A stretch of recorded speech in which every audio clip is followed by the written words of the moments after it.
when I grew up in kind of a good middle class, upbringing. And then for a while, in my early 20s, my life hit rock bottom. And I've kind of been building my life back up, though. I'm getting things together. And I'm going to give you one example, is I recently got my first new credit card in 10 years. So thank you very much. I think that's pretty cool. My last credit card I got 10 years ago had a spending limit of $10,000. My new credit card has a spending limit of $300. And I'm going to explain how not to let that happen to you. When you get a call from your new credit card and they say, hey, would you like a balance transfer check on your new card? You don't say, yes, please, for $10,000. Made out to me. Deposit it in your checking account. And go to Las Vegas for a month. That's not how you do it. When I was really broke, here's what I do. I needed ways to get cash besides, screwing over credit companies. So I would, you know how when you deposit a check into the ATM machine, the first $100 clears immediately, right? And then you can draw $100 off that.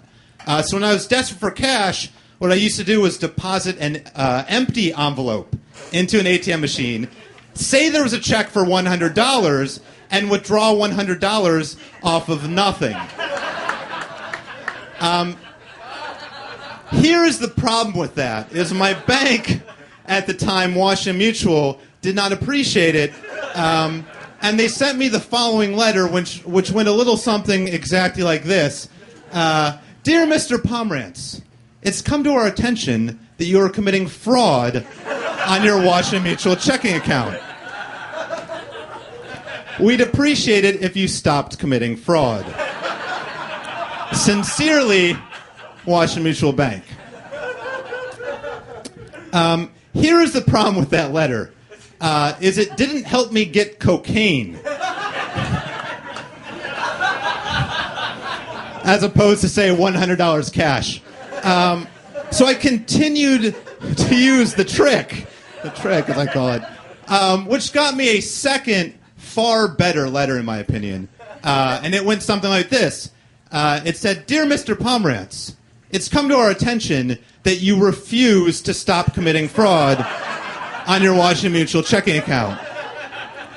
Therefore, we are terminating your account. Sincerely, Washington Mutual. So here's the thing about this story, though, is, now years later, after all the trouble the banks went through, Washington Mutual is no longer around. But I am still here. So I think we all know who won that battle. Thank you. Thank you for applauding fraud. Repeated, relentless fraud. When I started getting my life back together, moving here to New York, my first job that I got was as a beer writer, which is as good of a job as it sounds. I was paid to drink beer and then write about it. Woo woo, indeed. I was. I felt very. It's an awesome job, and I was thinking, you couldn't do this with every intoxicating substance, right? I felt lucky to be a beer writer. And you couldn't do it with just any drug. And I'm thinking, otherwise I could imagine my editor being like, Mike, we have to talk about your article on cocaine.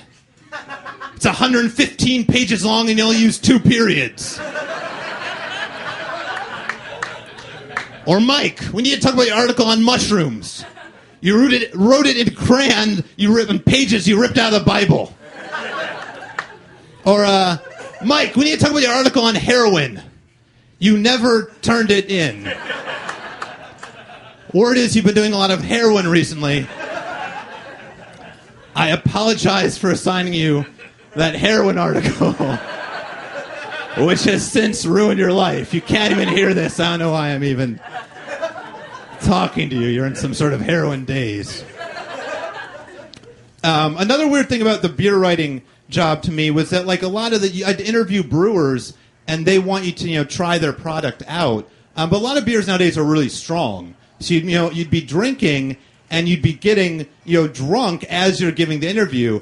And, it would be all right, except one time I was interviewing this guy, Chuck Silva, who works for a brewery that's all very strong beers. And after a number of his beers, I literally blacked out mid-interview. But as a good journalist, as I was, I had my tape recorder running. So I could actually go back and listen to my blacked out interview, which is fine until I was listening back and I got to the last question of the interview, which was, hey, do you know where I can score some blow? Which is not the professional way to be a journalist, which is why I moved on to Creaghead Company. That's not true. Well, the thing is, so now I've moved on. I work in the entertainment biz, which is pretty sweet. I blogged for the show Tosh.0, but blogging is not my final destination. I want to keep moving along in the entertainment biz, and Creaghead Company has helped me do that. Another thing that's helped me do that is watching movies to really get to the bottom of entertainment. I was watching a movie recently, Rambo. The new Rambo that came out in 2008. Did anyone see this new Rambo? Yes. Yes. Here is the problem in my mind with the new Rambo. Is that it is called Rambo. Because it is the fourth movie in the Rambo franchise. And I'm like, it's in the Rambo franchise. Hasn't there already been a movie named Rambo, right? So you're shaking your head. You went through what I went through. All right, I looked. I'm like, well, let's start at the beginning. All right, we'll start. The first Rambo movie, though people call it the first Rambo, it's not called Rambo. Do you know what it's called, sir? First Blood. So it's First Blood. I'm like, all right. But remember growing up, I'm pretty sure there was a movie called Rambo. So the second Rambo movie, you know what that's called? That is actually called Rambo, the second one. But here's how they got around it. It's Rambo, First Blood, Part 2. Which inherently, right, it's kind of like a cop-out, right? But here's where everything goes totally wrong. The third Rambo movie is called Rambo 3. So let me recap really quickly what they did here. There's the first Rambo movie, which is colloquially referred to as Rambo. There's a second Rambo movie, which is literally called Rambo, but with a little bit of a thing going on. Then there's a third movie, which is suddenly called Rambo 3, and then the fourth movie is once again called Rambo.